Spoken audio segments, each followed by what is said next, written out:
Hello guys, और आ गए studio में, देख सकते हैं। हेलो है, नमस्कार, हम सिंगर चुनू चौहान और आज हमारा फिर से रिकॉर्डिंग हो रहा है धुन म्यूजिक स्टूडियो पटना में।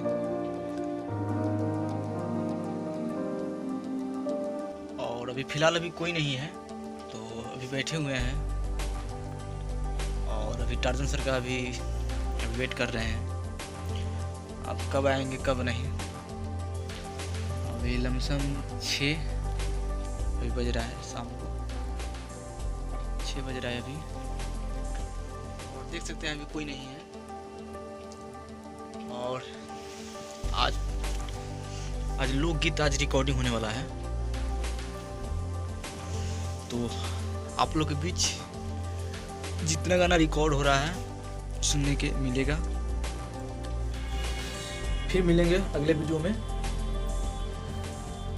तब तक के लिए अगला विदा। लव यू, जय हिंद, जय भारत।